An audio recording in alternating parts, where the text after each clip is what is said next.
Welcome to Facing South Florida. I'm Jim DeFede, and this week I spoke to Congresswoman Debbie Wasserman Schultz about whether Joe Biden should run again in 2024. But we began with the state of the economy. I'm really pleased to see that we've had gas prices actually drop for the last 30 days.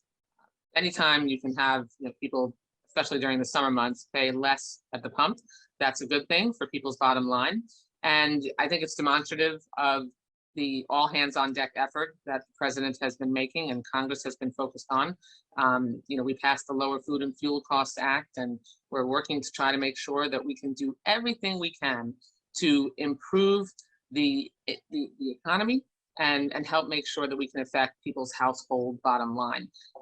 Food costs obviously are impacted by the supply chain issues, which, between the pandemic and Putin's war on Ukraine, those have really been determinant factors on the supply chain issue. But, today on Friday, I know this will air on Sunday, but on Friday, I was really glad to see this morning that, interestingly, sales are up 1%. I mean, that's not really a typical thing when you have, such a high rate of inflation. So because we've been able to have historic unemployment, historic levels of employment, it shows you that the economy is in a little bit of an odd state right now.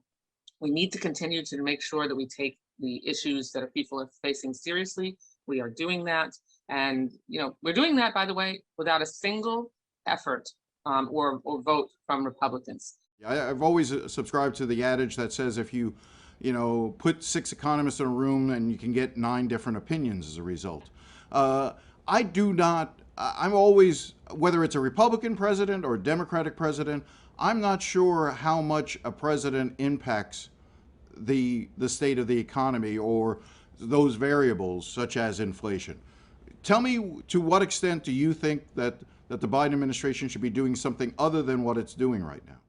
Well, I think that's right. I think that's a difficult, cold thing to say when you're an elected official like me. I mean, that almost feels like a let them eat cake statement. So it's true.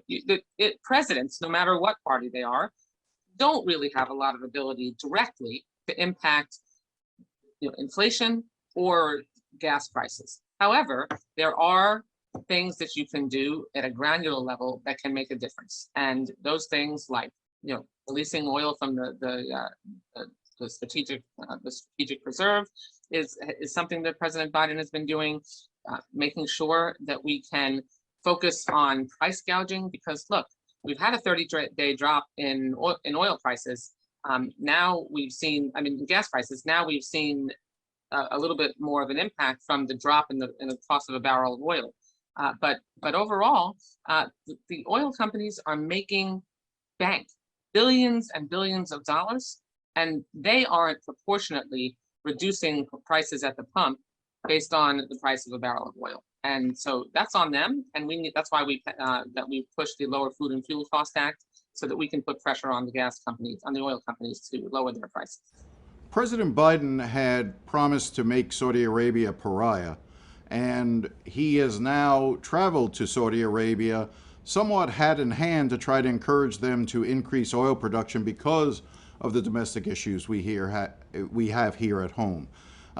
Is this this is a bit of embarrassing for the president to have to go to Saudi Arabia in this way after trying to say that they were going to treat them as a pariah going forward in his administration.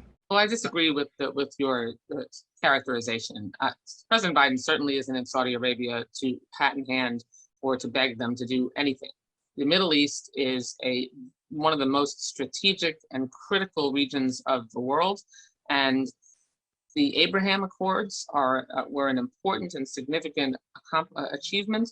I was in Israel earlier this year, had a chance to meet with the ambassadors from the United Arab Emirates, from Morocco and Bahrain, and the progress that we're making with making sure that Israel is able to be more normalized and embraced in the region is critical. And Saudi Arabia and that relationship is something that we can't just isolate and shove off to the side, because we have Iran as a major threat. And so making sure that we maintain that relationship while also making it clear that the actions, the horrific actions of the Saudi Arabian government are unacceptable or important. I think that's a tough balancing act that the president has. The Abraham Accords were under the Trump administration. This was one of the Trump administration's signature issues, was it not? No, I know that that's certainly the hyperbole that President Trump engaged in. They happened during the Trump administration, but much of the groundwork, if you follow Middle East policies for those three agreements, the groundwork was laid for many years before that.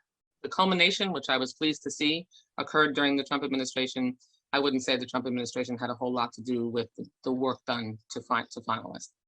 So even on something like that, there's no room to give the Trump administration credit for. I mean, it happened on his watch. He naturally gets credit for the fact that happened on his watch. Most Middle East experts expected that this to happen eventually. I'm glad that it was brought in for a landing whenever it was. Okay, let's talk a little bit about the midterm elections. Give me your assessment as to what your anticipation is as to what's going to happen.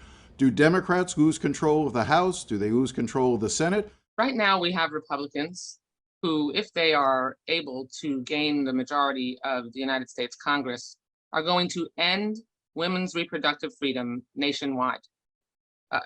With the overturning from the Republican extremist Supreme Court of Roe versus Wade, essentially, Republicans have made women's bodies government property. They are forcing government mandated pregnancy. And beyond that, you have a Republican Party that is so beholden to the NRA and to the gun extremists that we see, a mass shooting every other week and horrific gun violence on our streets because we have this massive proliferation of guns, and Republicans interpreting that, anyone can have a gun basically anytime, anywhere. Add to that the January 6th hearings that have shown that the Republicans were willing to and go to any length to essentially stage a coup and leave Donald Trump in office. And those are the things that are going to be on the minds of voters when they go to the polls in November. And I think that we'll keep the majority in both the House and the Senate. You recently gave a speech at the Concordia Institute and spoke about some of your concerns, particularly as it relates to Florida Governor Ron DeSantis. What was your message in that speech? My message was that we have to fight authoritarianism and despotism, no matter where it's coming from. There are folks on my side of the aisle that sort of wax poetically about the progressive policies, in quotes, of people like Noriega and Diaz-Canel and Maduro, and they choose to conveniently ignore the absolute brutality and repression and economic terror that rain down on their people from their despotism.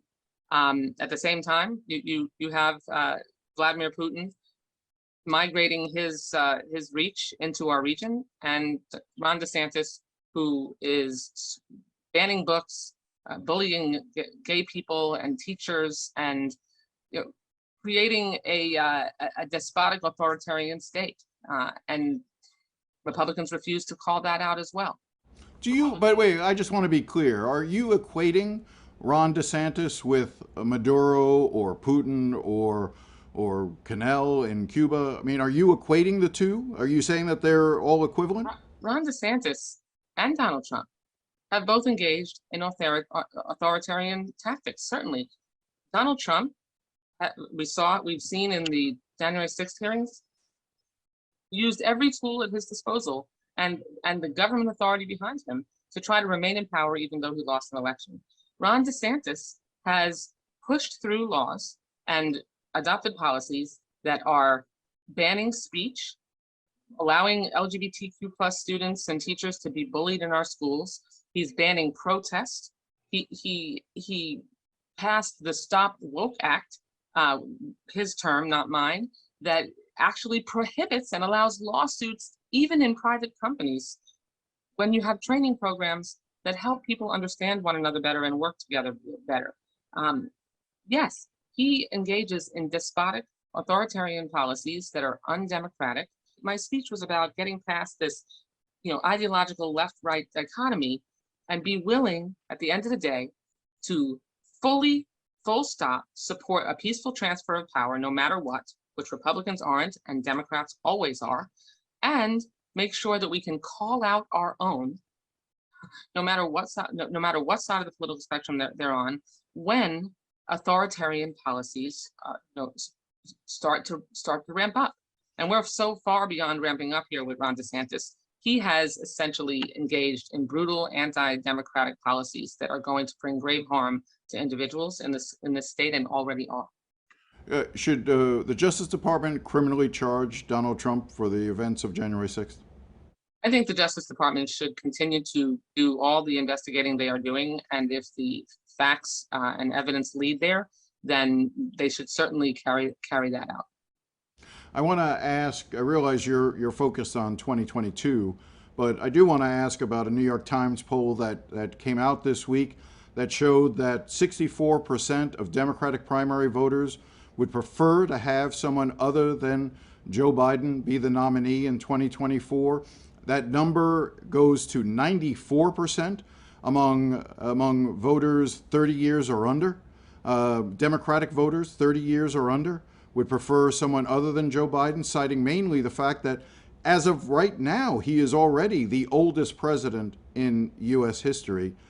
Should Joe Biden run again in 2024? Look, Republicans who are pushing an extreme agenda refuse to stand up to Big Pharma, refuse to stand up to the NRA or Big Oil.